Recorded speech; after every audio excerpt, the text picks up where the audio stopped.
ഇന്ന് തന്നെ ഡൗൺലോഡ് ചെയ്യൂ. കാണൂ നിങ്ങളുടെ ഫേവറേറ്റ് ഷോസ്. ജഗൻ എല്ലാം ഒപ്പിച്ചു വെച്ചിട്ട് വിളിക്കാം.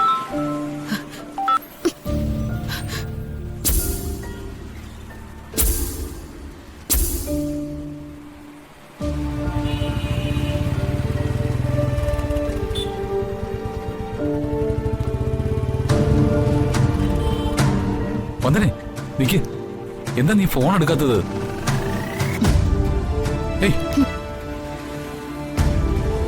വന്ദനെ, എന്താ വന്ദനെ, എന്താ പറ്റിയത്? അല്ല, നീമോളെവിടെ? എവിടെയെന്ന് എന്നോടാണോ ചോദിക്കുന്നേ? ജഗൻ അവളെ എവിടെ കൊണ്ടാക്കിയോ അവിടെ ഉണ്ടവള്. ജഗൻ ഇത്രയും നാള് ദീമോളോട് കാണിച്ചതൊക്കെ അഭിനയായിരുന്നല്ലേ? അഭിനയോ? എന്തൊക്കെയാ വന്ദനെ നീ പറയുന്നേ? ഒന്നും അറിയാത്തൊരു മാന്യൻ. ആ പാവം കുഞ്ഞിനെ ഓർഫനേജിൽ കൊണ്ട് തള്ളിയ നീയൊക്കെ ഒരു മനുഷ്യനാണോടാ?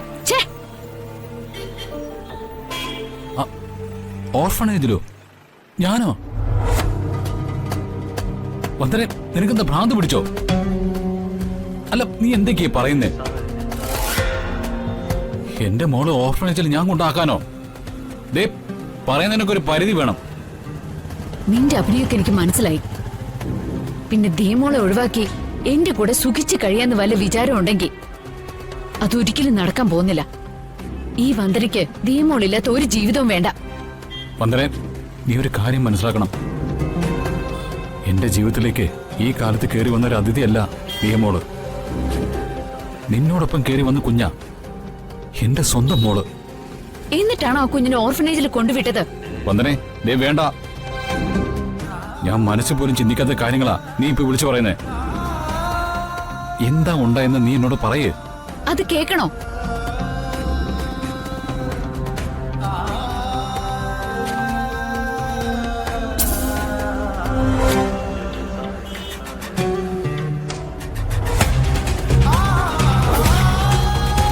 ചേട്ടാ, അവിടെ നിന്ന് നിർത്ത്.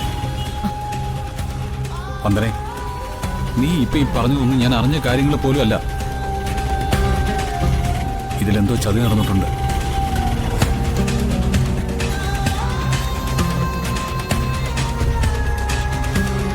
വന്ദനെ,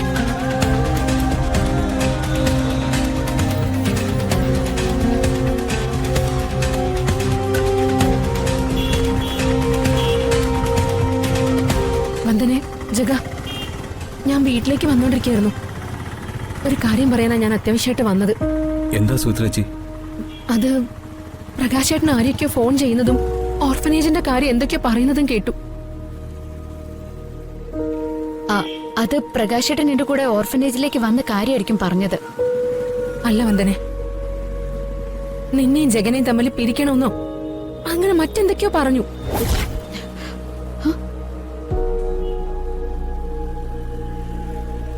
എനിക്കെന്തോ പേടി തോന്നുന്നു. ഇതിലെന്തോ ചതി നടന്നിട്ടുണ്ട്. എനിക്കും അങ്ങനെ തന്നെയാ തോന്നുന്നത്. മാനത്തെ കൊട്ടാരം